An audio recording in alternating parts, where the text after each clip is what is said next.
Break के बाद स्वागत है आप सभी का सी न्यूज भारत में। खबर अहमदाबाद से है, जहां आनंद नगर क्षेत्र में पीजी में रहने वाले एक युवक ने अजय राठौड़ के नाम से फोन करने वाले व्यक्ति सहित 3 लोगों के खिलाफ आनंद नगर थाने में शिकायत दर्ज कराई है। उसने बताया कि 24 मार्च को वॉल्स चैट एंड डेटिंग नामक ऐप पर मैसेज भेजकर आरोपी ने उसे मिलने के लिए बुलाया था।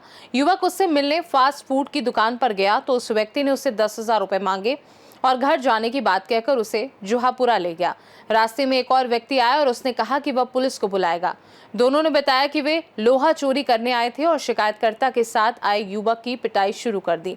वहीं दूसरे व्यक्ति ने शिकायतकर्ता के साथ आए व्यक्ति से कहा कि उसे पुलिस थाने ले चलो। दोनों लोग झगड़ रहे थे। आया व्यक्ति ने खुद को पुलिस वाला बताते हुए रुपए की मांग की। यदि वह चोरी के आरोप में जेल नहीं जाना चाहता तो उसे 3 लाख रुपए देने को कहा। डर कर युवक ने खाते से रुपए निकाल लिए। इसके बाद 2 दिन पहले युवक को अलग अलग तरीके से धमकाया गया और 5,90,000 रुपए एकत्र किए गए। इस घटना में आनंद नगर पुलिस ने सीसीटीवी फुटेज के आधार पर जुहापुरा निवासी इलियास को गिरफ्तार कर लिया है तथा 2 अन्य लोगों की तलाश कर रही है। एक ધ્રુવીન પટેલ કરીને ફરિયાદી છે। એ આનંદનગર વિસ્તારમાં પીજીમાં રહે છે અને પ્રાઇવેટ કંપનીમાં નોકરી કરે છે। એમને પોતાના મોબાઈલમાં એક ડેટિંગ એપ ડાઉનલોડ કરેલી અને આ ડેટિંગ એપમાં એમને ગઈ 24 માર્ચના રોજ એક મેસેજ આવેલો અને મળવા માટે બોલાવેલા।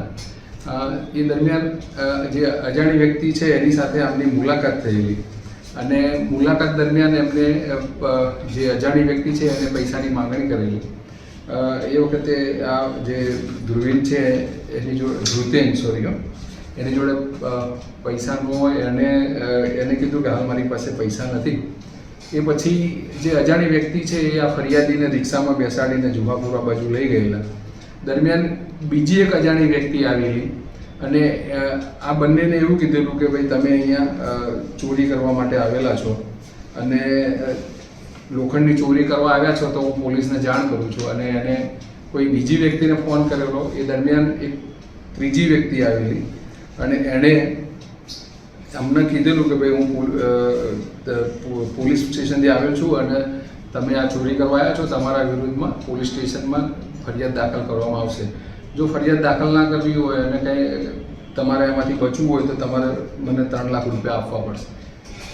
એ જે તે વખતે ફરિયાદીને ડરાવી ધમકાવીને એની પાસેથી 1.5 લાખ રૂપિયા ગૂગલ પેથી ટ્રાન્સફર કરાવેલા, મોબાઈલ ફોનપેથી અને એ પછી એને અવારનવાર ધમકી આપી અને ફરિયાદી જોડેથી રોકડા, ક્રેડિટ કાર્ડથી, ડેબિટ કાર્ડથી અને ગૂગલ પેથી કુલ 5,90,000 રૂપિયા આ આરોપીઓએ પડાવેલા અને એ તપાસ દરમિયાનમાં જેને પોલીસ તરીકે ઓળખાણ આપેલી હતી એ ઇલિયાસ રહીમ શેખની ધરપકડ કરેલી છે અને આરોપીને કોર્ટમાં રજૂ કરીને 2 દિવસના રિમાન્ડ મેળવેલા છે।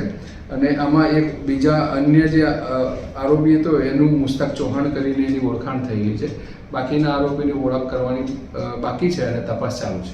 કેટલા સમયમાં આટલા પૈસા એ લોકોએ પડાવ્યા, કેટલા ટાઈમથી બ્લેકમેલ કરતા હતા?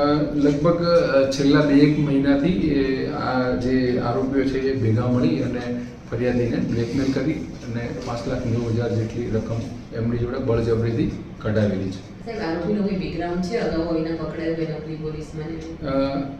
આરોપીનો હાલ સુધી તો કોઈ ગુનાહિત ઇતિહાસ જણાવેલ નથી। તેમ છતાં હજુ આરોપી 2 દિવસના રિમાન્ડ ઉપર છે અને અન્ય આરોપી પણ પકડવાના બાકી છે। તો એ તપાસમાં શું જણાવે છે એ પ્રમાણે આગળની તપાસ કરવામાં આવશે।